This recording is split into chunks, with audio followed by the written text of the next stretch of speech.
New Thought Media Network. We are a global broadcast network of positive music, media, and entertainment, inspiring humanity's evolution along the journey of enlightenment and creating a world of love, peace, empowerment, and prosperity for all.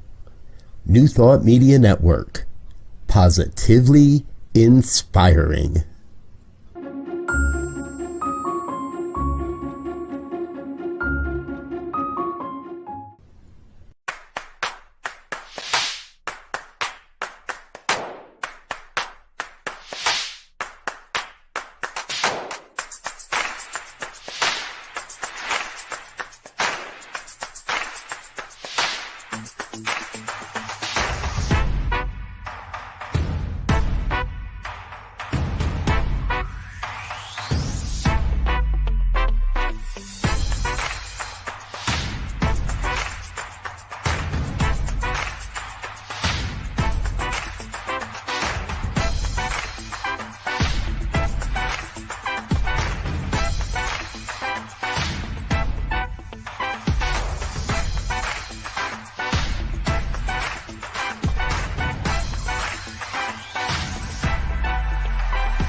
Hello and welcome everybody to Change Your Story, Change Your Life, where we unleash the lessons and blessings and people's stories live right here on New Thought Media Network. My name is Mitch Austin. I'm your host. Super excited to be here this morning.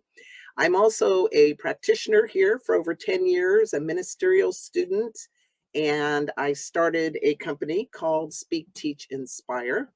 And I'm super excited to be breaking down one of the most popular programs that I offer called the Rise and Speak Experience. And it's really the genesis for today's show. What I noticed as I worked with people over the course of 7 weeks when they were telling their stories is they were healing as they began to look back and see the defining moments of their life and finding the lesson or blessing of those moments, and then putting them into messages where they shared those messages with other people. And I thought, wouldn't it be great to have a show? And here it is. Today is the first episode. And so I'm super excited to be bringing this show with Rev Briz and New Thought Media Network. So let's get into it. Our guest today is Reverend Renée Leboa. So excited to have Reverend Renée with us. She's an ordained New Thought minister. She served as the senior minister for the Spiritual Center in Charlotte, North Carolina for 12 years. And she's been a metaphysician studying world religions and metaphysics for over 30 years. She's a affiliated New Thought Network member, a member of Braveheart Women, Wise Women, Promise Resource Network, Emerson Institute, and so many more. And it's Reverend Renée's life work to encourage, empower, and awaken humanity to the divine internal power of universal intelligence. I just love that. And Reverend Renée, she says that she's passionate about transformation, and she likes to say, if I can transform my life, so can you. Mm-hmm. Welcome, Reverend Renée, to the show. So excited to have you here today. I am so excited. This is launch. This is launch. Congratulations. Launch time. I know. Thank you for being here. And thank you for saying yes, to my crazy idea. I kind of feel like you and I bounce ideas all the time. I feel like we're the Thelma and Louise, or, maybe I'm Lewis. Thelma and Lewis, New Thought. We just like to jump in and try new things. So I really appreciate you being game today and willing to take your time and to share your story. There's so much powerful food in your story. And I just love how this has unfolded. I knew I needed a guest for my first show, and you and I had just met. We started this, friendship. And then you're like, hey, I'm working on this paper, and it's an autobiographical paper looking at your life through the New Thought lens. And you shared it with me. And I'm like, oh, this is great. So now I have all this backstory to support the show, and just seeing how Spirit has just put all the pieces together has been so much fun. So I'm excited about today. Renée, where are you at in the world, and where are you from?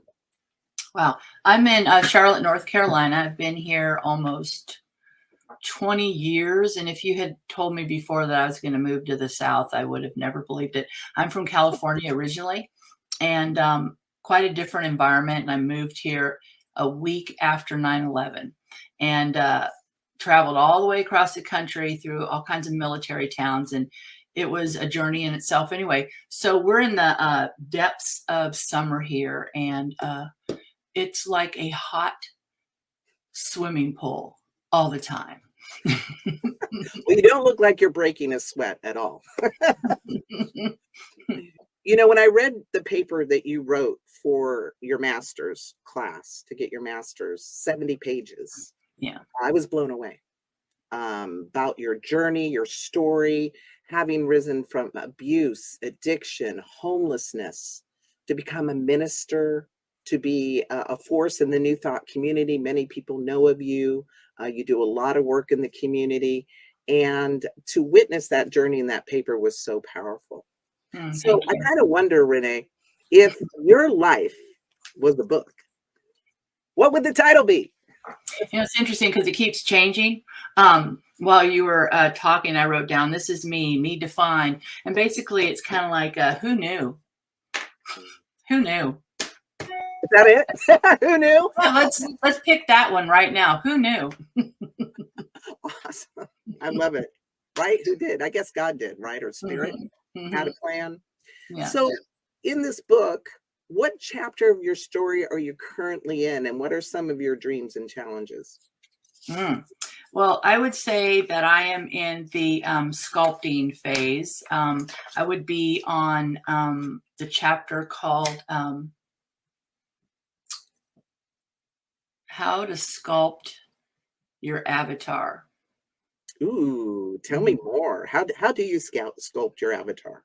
One little hammer hit at a time. You know, it's I realized that everything I thought I was and everything I thought I wanted to achieve, here I am at a new precipice to where I really am this block of unrefined clay, and I can create myself in any way that I want. And I'm no longer who I was, and I'm not yet who I'm going to be. So like the Buddhists say, I'm in that in-between place, and it's really exciting. So I would say that's where I'm at. That's what I'm doing. My dream is to garden more and just continue to inspire people. Just continue to show people that it's possible, no matter what. It's possible for you to achieve a greater expression of joy and peace in your life. Awesome. I love that. And this in-between place, this reinvention of yourself, this is not a first time go at this, is it? No, it's not. No, it's not. I'm that perpetual chameleon. And so this chameleon personality, how did that develop? Like, what did that come out of? That came out of survival skills. That came out of extreme trauma, not fitting in or knowing where I fit in. And so I would adapt myself to environments to survive, to become what people thought I needed to be or what I thought they wanted me to be. And so I would shape shift and try to fit myself in so that I could, I guess in essence, I was practicing to be who I wanted to be. Yeah. Ooh. Yeah. So it's interesting you say that, because some people say being a chameleon could be you're not being authentic, but what you're telling me is it became a skill. Did it become like a blessing to you in some way? Well, yeah, absolutely. You know, think of the chameleon. They're so magnificent, and they can blend to their environment, and yet they are so uniquely created. So I see it as a blessing that I was able to do that, because it was a survival skill. Fabulous. Yeah. And so looking back at your life, Renee, and having these different like iterations of Renee, you know, I always say I'm Mitch 2.0, being a transgender man, right? I have my previous life as Michelle and now as Mitch. What is one of the big defining moments that helped you shift to higher ground? I want to quote a piece of your paper. here. And this is the part where you moved to Yosemite. You kind of had to start all over again, move in with your mom. Your mom's like, no, you can't stay here. And you had to now become this mountain woman. Like all of this stuff started to happen. And here in your paper, you speak about this part of your life that you said, my goal was to disprove that I was nothing more than an uneducated, worthless drug addict and broken human being who would amount to nothing. I just knew there had to be more. I didn't know how to achieve it. Yeah, that's pretty powerful. So how that came to be was I was probably at the bottom of my bottom with drugs, and pretty much almost on the precipice of not living anymore, and in a very abusive situation. And I decided, I don't know how or why, it was not some mystical angels came down or I felt hugged by God. It was not like that. It was get your butt up off the floor, get in your car and get out of here. And so that's what it was. I went to the mountains. I had no idea how to change my life. I had no reference, no file, anything. And then the day came when I decided to take a tour into Yosemite National Forest. And if you've been there, you know that maybe for the first time when you come around the bend out of the tunnel, and I'm getting chills just saying it again because it's so magnificent. And then there's Half Dome and there's El Cap, and then there's this huge valley and trees everywhere. I'd never seen anything like that in my life. And it was in that moment, because I would say I was an atheist before. In that moment, I knew there was a higher power. There had to be something bigger than me. And so I started out to try to find out what that was. And that was a defining moment where I was standing in awe of life itself. And I felt not only small, but big. I felt alive and awake. And I'd never had that before. And I had just been introduced to New Thought. And so I saw that as all synchronistic. And so I dug in. I just dug into the teaching, and I did everything I could to absorb it. I remember one time I actually put the book under my pillow, because if you've ever opened the Science Mind textbook, it's kind of like you might as well be reading Russian at first. At least it was for me. And so I didn't get it. And so I put it under my pillow so I could absorb it via osmosis. You were in it to win it. I was in it to win it, yes. Mm-hmm. So here you are in the mountains. You know you want to learn more about this new philosophy. You've got an awareness of God. So where did your journey, because it sounds like you set a very strong intention. I did. Where did the path take you to get into, on the road to where you finally became a minister? Like what was the weaving of that intention? What started to show up for you? I think it was like I had the intention that I'm not going to just be this. I'm going to learn. I have to learn how to think. And I thought that was kind of interesting, because if you've ever been in the New Thought movement, it really is learning how to think and process life in a different way. And I didn't know how to think. My thoughts were around drama and fear and the world's a dangerous place. People will hurt you. You're just a drug addict, this kind of stuff. And so I started to learn to think. I went to my very first New Thought conference, and here I was surrounded with people who were so spirit-filled and so living in possibility, and they saw me in a way that I didn't see myself. And I had to have that. It was like the very air that I breathed. I had to have what they had, that joy, that peace, that vibrancy towards life. I didn't know how to get it still, but I wanted it. Well, and kind of going back to your childhood, it seemed like none of that was really existing in your environment. It was more like survival, right? Because you moved a lot, and mom, right? I moved a lot. And I don't know why I've kept track of this. I've actually moved 55 times. And with, every move was a start over, a start over. It's going to be different here. It's going to be different there. And the truth is that wherever you go, there you are.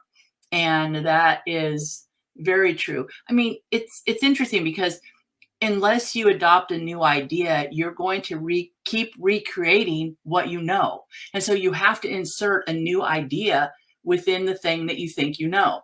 When you go to the subconscious and there's that filing cabinet of stuff, there was nothing there that had anything to do with living in possibility. So true. And that's why I find that so amazing when you said in your paper, I just knew there had to be more. Mm-hmm. And I didn't know how to achieve it. It's like there's some part of you that woke up mm-hmm. and started to make a different story for yourself. Mm-hmm. Right. How do I make a different story for myself? Michelle Davis says, I'm so relating to your story. Oh. Yeah. So you've got a lot of people. Jared is saying, sounds very challenging, interesting, and deep. Thank you for the encouraging message. So definitely resonating here with the audience today. Well, good. Around that. So I love what you said. You got to make a different choice for yourself. And so this sent you on a path to be mm-hmm. a student. Mm-hmm. But when did things get to the next level for you, like practitioner, minister? Like what events kind of happened or unfolded in your life, or defining moments where you made those decisions? I picked up, and after the conference, nothing felt the same. I went back and my language sheen was different, and the people that I had surrounded myself with were not fitting into my new box. I was separating myself from that experience that I had known. And so I was becoming different. The world I was in no longer fit. So I picked up and moved to Los Angeles to study in person. And I went there to the Foothill Center, which interestingly enough, I was already one of the founding members. I became one of the founding members while I was living in Yosemite. And so I moved there to take classes, and I was absolutely obsessed. I was taking classes sometimes 3 or 4 times a night. I was at the church I was at the church all the time. I would volunteer for everything. And I started singing again because I hadn't sang in a while. I started singing again. I started having a life that I didn't even think was possible. It was so joyful. All these people thinking the same way and seeing in me that I had never even thought was possible. And I think that's what it was. When people see you, the real you, it doesn't matter who you were before. The real essence of who you are is what'll shine through. And that's what they saw. Oh my God, I love that. When people see the real you, it doesn't matter who you were before. Right. How liberating is that? And it's so true. I mean, I've demonstrated that myself, actually. Right. Yeah, I just love that. So now you're on a path to really embrace new thought, and you become a minister, and you become a senior minister. Tell us about taking on a church, and what was that like, becoming a senior minister? I mean, was that like the pinnacle, like, oh, wow, I've arrived? Or how was that for you? It was terrifying. I never wanted to be a minister. Yeah. I never wanted to be a minister. And it's one of those things that the universe, make plans and the universe laughs, because there was a higher idea. And it just so happened that this church, it was our home church, needed a minister. We came off the road and we candidated and we got the job, and I was still in ministerial school. My partner at the time, was not even a practitioner. And so we broke all the rules. We asked for variances, and they were mad at us and thought we were arrogant and all that. And we're just like, look, we're just doing what you taught us. Right. And so anyway, so it was terrifying. When I first started, I had no idea what I was doing. I had no concept of how to run anything. And so I just showed up with my heart. I showed up with my enthusiasm, and I showed up with my love. And how you had a small congregation when you first started out, right? You didn't have much. No, the church was really, really small. They didn't have a bookstore, no music, no children's program. Maybe 20 people were coming on Sunday, and we just went in there and swept. and just set everything up before they even showed up. We did it all in 1 week. Before they showed up, they hired us. We were supposed to start the next Sunday. I had created a mini bookstore, a children's church. I got that. It was a storage closet. I got everything all cleaned up. Wow. We set up an area so that we could have a choir, and we just invited people, if you want to come up and sing with us. So we had that going on. We had a whole schedule of the classes we were going to start. Mm-hmm. And so when we unveiled it the next Sunday, people were just like, what in the world? An amazing thing that happened. Somebody did an article on us in the newspaper. We have no idea who it was. We had no idea where it came from, but here was this big article on us in the paper. And then you grew it to how many members over time? I guess it was about 120, something like that. We were busting out of the seams, and luckily we were forced to move from there. Yeah. The building was being demolished, and we moved to the Actors Theater in Charlotte, which was like this really old theater. And the neat part about that was that every Sunday we never knew how the stage was going to look. Never, because there was always a different backdrop. My favorite one was preaching in a bar. It was a bar behind us. Yeah. I love it. It was a bar. Yeah. So that was so much fun. It was. So it kind of feels like you arrived, you reached the pinnacle, but then there was the big event, the come apart. And before we dive into the come apart, we're gonna take a little break here to do some announcements on the network, but please come back after the announcements. Make sure you don't go away, because we have a big event here with the come apart that we're going to get into next. So stay tuned.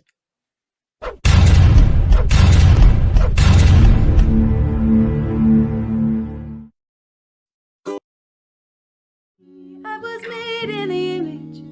I was made in the image of love. I was made in the image. I was made in the image of love. Here and now I can see I was made beautifully. I was made in the image. I was made in the image of love. Wish we'd all stop acting like we're strangers if we could see underneath.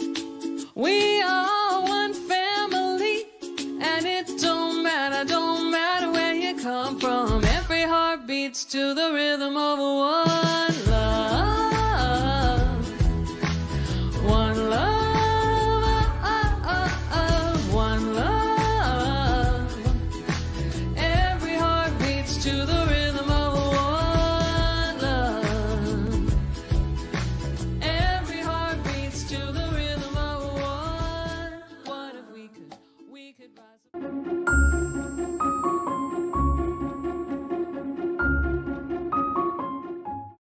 You are a gift. That is the absolute truth. You are a gift, a blessing to the world, a way that the infinite love of God shines itself, shares itself, and expresses itself more fully in the world.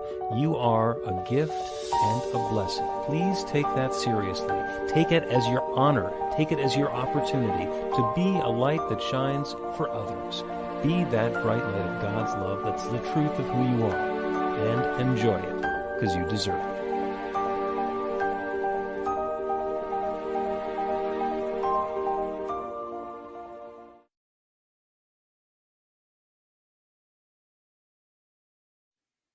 Welcome back to Change Your Story, Change Your Life. We're here with Reverend Renée Leboa, and we were just discussing her time as the senior minister at the Spiritual Living Center in Charlotte, North Carolina.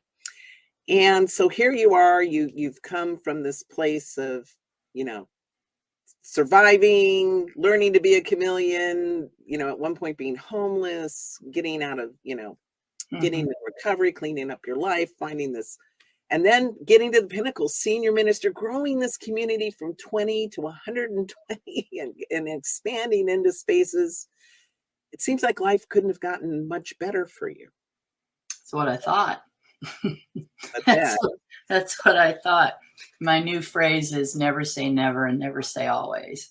The universe, God, whatever you want to call your higher power, will give us exactly who we are. And anything that is unhealed within you will be highlighted. And you can run from it as long as you want, but eventually you're going to have to do something to clean up the basement that is your subconscious mind. And that opportunity came for me without warning, without fanfare, and without flowers. Everything that I had worked for completely came apart, and I was not prepared for it. I was not prepared for the church to start to have a decline, for people to not show up in the way that they used to show up. And that's kind of a personal story. I can't really talk about certain aspects of this story. And it was a complete, I like to call it my come apart. And it was the beginning of a very dark and deep and scary place in my heart and my mind. And when you build your life based on a concept of who you think you are, which I did, when that is gone, when that is pulled away, I was left with the question, well, without that, who am I? Without that, who am I? And I had no idea. And so it was a place where I was standing, and I didn't know which way to go. I didn't know how. I felt like everything had failed me. Let's just put it that way. The teaching had failed me. My God had failed me. It was all a waste of time. And I became more and more and more depressed as time went on. That light within me that was always striving and looking for the next opportunity or the moment of hope or peace, it was gone. And everything just kept getting darker and darker, and the tunnel was deeper and deeper. And at one point I called a friend and said, I am just keeping my nose above the waterline. And I had always known how to bounce back, because I'm a survivor. This time I could not bounce back. I could not bounce back. And I, once again, after 30 years contemplating unliving myself, and I was given an opportunity to take another look at that by some very dear friends. And the position I was in after all of that success and me thinking I had arrived was, I had 5 animals. I had no money. I had a car that would not go in reverse. I got stuck on the railroad track. That's another story. I didn't have any way to feed the animals. Luckily, I was living in a home of someone I knew who was very, very loving and generous with me. And there it was. So that was the bottom. Oh, yeah. And so I had a complete, I guess it was a mental break or a major depressive episode. And the secret that I had kept most of my life is it wasn't one of the first ones. I'd been living with depression and anxiety my entire life, but I'd kept it on lockdown. Well, what are people going to think if I'm in a positive new thought movement, but I struggle with mental illness? And so this has become a very open out platform for me to know that I'm mentally able. I'm not mentally ill, and that the gifts that I receive from the way that my brain works are magic. They're magic to me. And so I love that you said that you're mentally able. Like you're changing the story, the narrative in your head about what's going on. I'm mentally able. And this ability includes some gifts, right? Some unusual things that you can do, but it also includes some challenges. It's almost like you can't have the gift without the challenges. Like every gift has a shadow, right? And you were able to tell yourself a different story about that condition, which made you feel how? It made me feel free. At first, I was terrified because I I went live with it. I was doing a show called This Is My Brave, which is about people telling their story of recovery through mental health. And I was terrified when I hit, oh God, click. And it went out over the, as I call it, the web. And I got so much response. People saying, thank you so much for being honest. Thank you so much for shining a light. I've been terrified, and it means so much. And so it was an integration. If we're going to love ourselves, we have to love all of ourselves and every aspect of ourselves in order for us to be our authentic selves. And so that was a journey of awakening to the truth of who I was. I love this, Renee. And I love that you showed us the bottom, right? That you were in that place of, even contemplating suicide. And I can kind of see it. Like, how can I have went through all this to get to the pinnacle and have this happen? Right. That must have been the depths of despair. And we don't know who's watching right now, but I found a quote that made me think about your story. It's a Brene Brown quote that says, one day you will tell your story of how you overcame what you went through, and it will be someone else's survival guide. Yeah. So Renee, if you froze, what was the question? You froze up. I'm sorry. Oh, what would you tell somebody who might be in their dark night of the soul, who might be considering, a final solution to a temporary problem such as suicide is? What would you tell somebody having lived through, that kind of pain? What would you offer them as a inspired or something to feed them as they go through this? The idea that you are alone is untrue. You are not alone. And if you can only see a crack of light, look to it, because there's a hand. There is a hand there for you. There's somebody there that is willing to take your hand and to help you walk up those stairs out of the dark. Ah, blessed be. We're never alone. No, we're never alone. No. And Spirit, God's always listening. Absolutely. So powerful, Renee. Wow. Thank you. I love that. So, you then went through the journey of kind of reinventing yourself. If somebody's in that Bardo, place, or what I like to call, in the cocoon with the imaginal cells, you're like caterpillar goo getting ready to become a butterfly. Bug soup. Bug soup.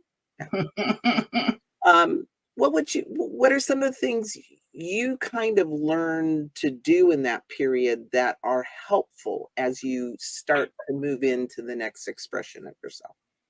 I was fortunate. I have a friend who was previously my sponsor, and she works for this organization that was working with the disenfranchised and people that were homeless and people that were living with mental illness. And I got a job there. And then I took courses to become a peer support specialist, which pretty much means that I have lived experience and I can understand what they've gone through. And so I started teaching classes there. I was offered the opportunity to teach classes there. And it was through this experience of meeting these people and remembering who I had been, where I had been. And I honestly think that they taught me more than I taught them. It was a place where everyone was equal.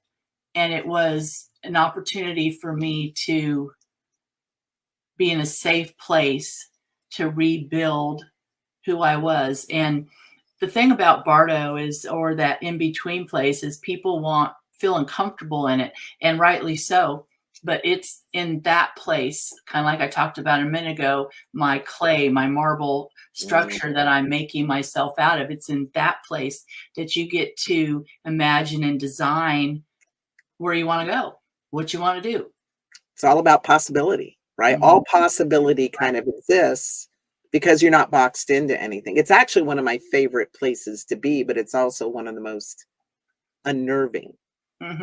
And I found that it's a great place to practice our principles, right? Yeah. That's really when I start ramping it up.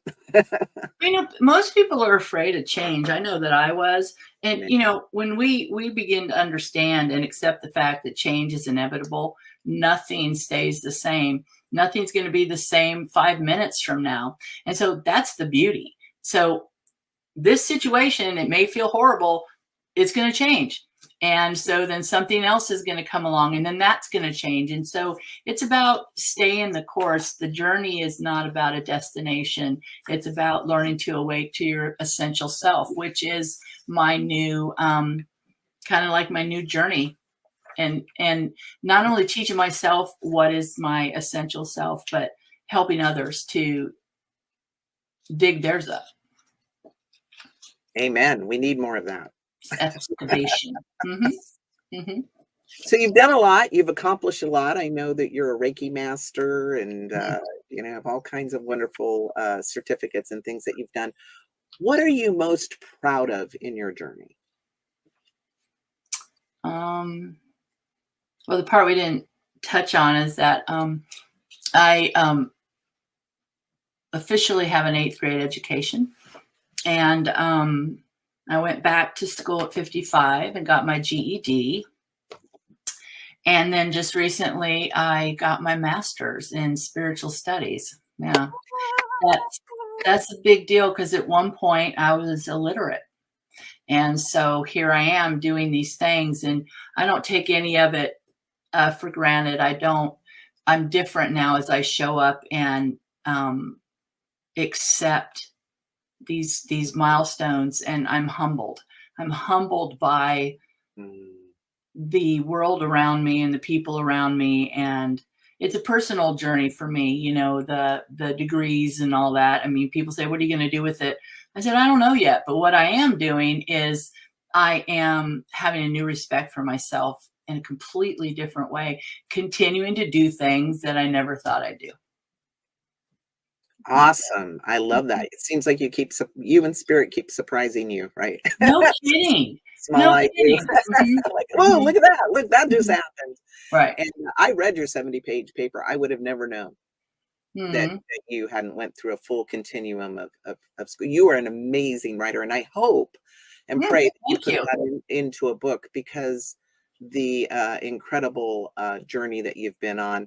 Jarrett says, excellent to hear, and congratulations. You're getting lots of kudos here. Comments, and rightfully so. 70-page, and it's brilliant. I just I still have to go back through it and look at some of the quotes and whatnot. So in your journey, Reverend Renée, is there anything you wish you had done differently?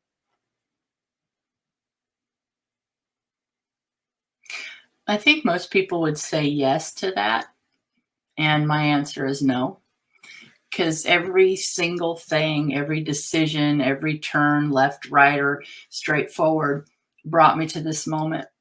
And I've never been more awake. I've never been more authentic. And I have a lot of growing to do still in that. I wouldn't change a thing. I would not change a thing, because it is about the journey. And unfortunately, sometimes I take the hard way, filled with, you know, brambles and rocks and boulders and big old holes. But the truth is that it has been that which has formed me, informed me, educated me, made me tougher, made me stronger, made me wiser. So no, I wouldn't change anything.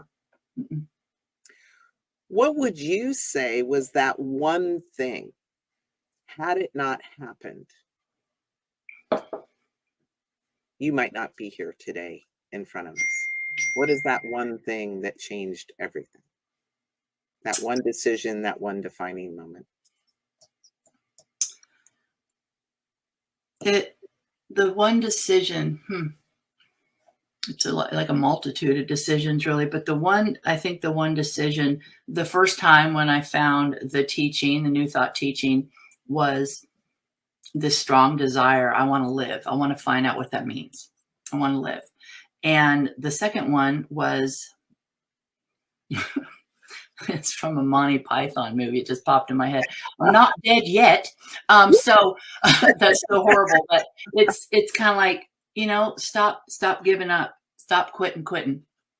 And So it was I honestly, it was a combination of things. It was a friend of mine who was my sponsor with a roll of that roll of paper towels under her as I'm sobbing my eyes out, and she's ripping off the paper towels and I'm just crying. She's like, okay, cry it out, because tomorrow you're making some new steps. And reluctantly, I remember walking through the door, and I'd never felt so small. And I was afraid that someone was going to see me. They're going to see that I had fallen. And I was so embarrassed and ashamed. And there was this one person, she's no longer with us. And I don't want to say her name, but she was definitely a fixture there. And she was homeless and happy and wild and filled with this spirit I'd never seen. And she came to me as I walked through that door, and she said, welcome, you're home now. Wow. And Wow. that I felt like I belonged back in the world. Yeah. Mm-hmm. Isn't it interesting how spirit uses other people as a mouthpiece? Like we're all in on it. Mm-hmm. Doesn't matter who you are, whether Right. you're that wild, crazy lady or Mm-hmm. whoever you are. We're all the voice box of spirit. Absolutely. Yeah. Yeah, we are. So what have been some of the biggest now blessings that you see that looked like they weren't blessings? Like how would you help somebody alchemize that? Maybe there's some people who look back on their lives who haven't made peace with certain decisions or events in their life. How could you support them with that process of making that peace? First of all, it's willingness. For me, it was willing to consider and to consider something different, right? And to make peace with the past it sounds simple, but you can't go back and change it. All I can do is move forward and be a different version than that one. And when you think that you have nothing left to give, think again. Because the same mind that creates the problem of thinking that this is all there is and that you're stuck and you have nothing to give is not the same mind that is going to cause a new experience or a vibration. And so what I would say to anybody that is still struggling with the story, if you can't remember that you are a divine, magnificent expression of the universe made manifest in flesh, find someone who can believe a truth for you. Ooh. And if you can't believe it for yourself, believe that they can. And that can be that, I guess, that lifesaver that can pull you to the next shore. And it's sometimes gradual, and sometimes it is as quick as a blink of an eye how your life can change. It's all through intention. Yeah.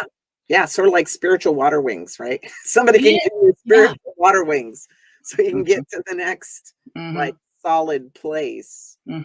Because we are better together, you know, and in our teaching, we talk about that life isn't happening to us, that life is happening for us, but it can really feel like it's happening to us sometimes, can it? Oh, yeah. When I first came into this, your thoughts are things and they're going to manifest in your life, I was terrified. I was terrified some kind of scary monster or some kind of fear thought was going to manifest in my living room. And, you know, I was. But, you know, the truth is it's all about your beliefs. It's about your beliefs, learning to understand what you believe and then rewriting that script to what it is you want to experience. Thus, change your story, change your life. Yes. So we're going to go to one more break. And when you come back, we're going to talk just a little more about some of the alchemy of story and how we can make that change so that we live in a different and move in a different energy, and the importance of sharing our stories. So we'll be right back after this. Don't you leave. See you soon.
Please help us say thank you to our organizational sponsors, including the Hefferland Foundation, Affiliated New Thought Network, International New Thought Alliance, Science of Mind Archives and Library Foundation, Center for Spiritual Living Denver, Center for Spiritual Living Midtown, New Thought Philadelphia, Planned Happiness Institute, Summit Center for Spiritual Living, One Heart Retreats, Center for Spiritual Living on the Lake, Unity Spiritual Center, Kitchener, Om Center for Spiritual Living, La Mesa, Satya Center, Center for Spiritual Living, North Jersey, Unity of Savannah, and Center for Spiritual Living, Seattle, as well as all of our individual donors. Thank you for making New Thought Media Network a place to be. Please come be you. And remember, like, share, and subscribe. New Thought Media Network, positively inspiring.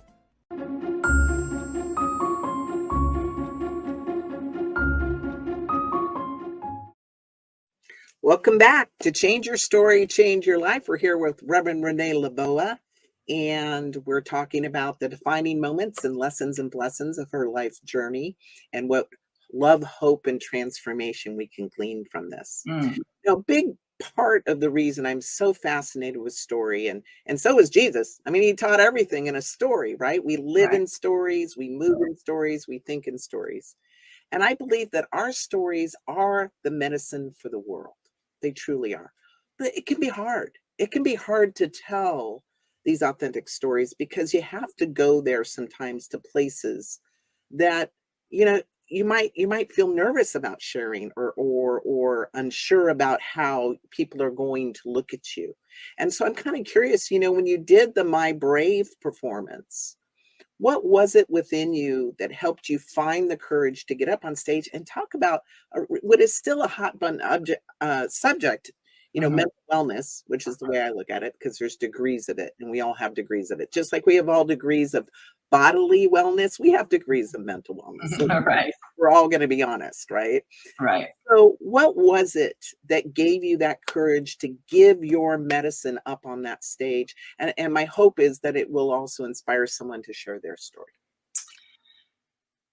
And that was the whole, you just said it, is that by sharing my story, it was to give someone else hope, courage, and strength that you're not alone. And it was, I thought, well, here we go. I said I wanted to live an authentic life, and this is me. This is who I am. And so to tell your story could actually save a life. Yeah. So it really wasn't about you so much. It's almost like you were being the crack, right? The light that's coming through that crack for even just one person.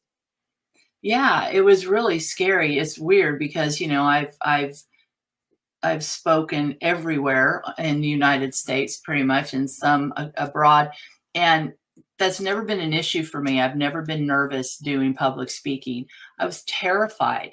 It was really wild how terrified I was because I believe it was probably the most authentic talk or expression of myself that I'd ever done. And I received such positive feedback, and not only people saying thank you. I've been living with this, and I was keeping it a secret. And you know, it's my desire to have people come forth and talk about mental wellness in the same way that you would talk about, you know, your brother who just broke his leg and got a cast. Nothing to be ashamed of. God, if we could just do that, right? Yeah. And not be thought of as weak or wrong or bad or flawed or. And we lean in with that sympathy, the same empathy that we would if you broke your leg. Yeah. I think about it. You're at a dinner table and the conversation is going around and somebody says, oh, you know, I broke my leg, and everybody's like, oh, so sympathetic. And how are you doing in rehab? And then somebody says, oh, well, I'm recovering from a depressive period. And everybody goes, cricket, cricket, Yeah. cricket. It's like, why is that? Why is that? Why is that? Yeah. Yeah. Isn't that interesting? Mhm. And I think what's behind all of any othering that we do of somebody is really a reflection of fear, Yes. something we're afraid of. Mhm. And I think people go into that space when someone shares, you know, a mental illness or a condition with us. Sometimes we're afraid because we don't know what to say. Right. Right. It's just like when somebody, you know, if a friend of yours loses, you know, a partner, or, you know, somebody dies or has a transition, sometimes people just freeze up or stay away because they don't know what to say. Mhm. And it's the silence that hurts.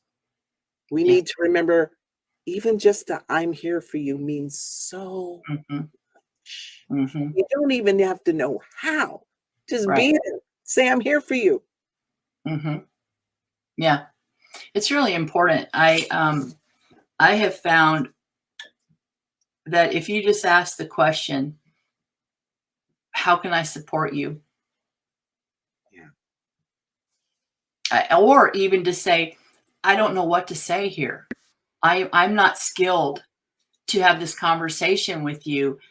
Can you help me understand where you're at and how I can support you? It's really about that deep connection in any aspect of life, not just with mental illness or, I Oh, mean, yeah. when you go to the hospital, you see somebody, or, Yeah. you know, how best for you in this moment?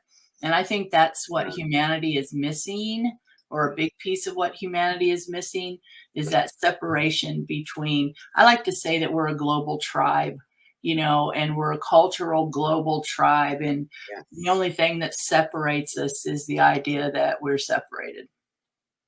Amen. Yeah, we all feel the same things. We're all afraid. We have love. We have compassion. We think the same things. And we forget that. Yeah. So all we need to do is remember that Mhm. in those moments where we're feeling maybe awkward or tense or Sure. not sure what to do. And that alone can be very, very healing. Just Mhm. that willingness to be vulnerable and to be present. Right. And I think we underestimate sometimes how incredibly healing just showing up in that way can be. Mhm. So we're to our signature question. I can't believe we're almost done. This hour has flown by. I can talk to you forever. Mhm. So here's what I want to know. Who has been your hero or shero? Whose story do you admire? You know, I've been thinking a lot about this since you asked me that question yesterday. And this stream of faces went through my mind and my heart. And so the answer that I'm going to give you is, I've always been drawn to someone who overcomes something that seemed it would break them, and they go out and they find a new version of themselves. So I'm not going to say it's one person. I'm going to say that it's all the people that have inspired me, and there's many. There's women, especially women, because of where I came from with domestic violence and childhood abuse, and that when I see a woman who overcomes, I'm empowered. And so it's those thousands of names and thousands of faces of women who have, in spite of what's going on, they get up and they dust it off and they take another step. So it's all of us. You just described my mother. That was powerful. Oh, Powerful. Thank you. yeah. Thank you for saying that. Yeah. Yeah, I love that. So, Reverend Renee, any final thoughts? What do you think about the Change Your Story, the show? What would you like to offer people? You know, what I would like to offer people is the encouragement that if you have a story, follow Mitch. You can contact me. Mitch has a lot of programs that are going on that I think are really fantastic. And it's about rewriting and reframing your story. And so follow him, take his classes, take his workshops. If you would like any other support, you can contact me. Just ask the question, what's next for me? That's the encouragement, is that don't stop. Don't stop. Every breath is important. Every breath's a gift. Yeah. Every breath's a gift. Mm-hmm. And how can people connect with you, Reverend Renee, if they want to get you on a show or maybe get some, you do spiritual life coaching or I do spiritual life coaching. Yeah. And I am working on my website because Mitch got all over me that I didn't have one. So I did not. I did. No, he says, you don't have a website. And I'm like, yeah. I did. We got to fix that. He's very encouraging. No, he is. He's just like, no, what's stopping you from being your best self? And so I am working on my website. So it's not up yet, but you can contact me through email, which is, oh, there it is. It's going across the screen right there. Hey, there it is. Yeah. But it's just Renee at, is it? Yeah, Renee at Leboa.com or whatever. And it's my email. Or you can messenger me through Facebook and you can set up a consultation. Consultations are free. It's a get to know you session. Love that. Mm-hmm. Well, thank you again for saying yes and playing. Thelma and Louis here out. Congratulations, by the way. I mean, congratulations. This is a new launch. I'm really grateful and I'm excited for you. Thank you. Thank you for your love and support. And I want to thank also New Thought Media Network and Reverend Briz for saying yes to Change Your Story, Change Your Life. I also want to thank 18 Source Studios, who provided me this lovely studio to be able to bring this broadcast to you. I also want to do a shout out to Reverend Donna Appadoni, who helped me get into show mode and understand what that world is like. Also, if you want to reach out to me, you can find me at speakteachinspire.com. I hope everyone has a blessed week. Go out there and share your light, share your story. Your story will heal the world.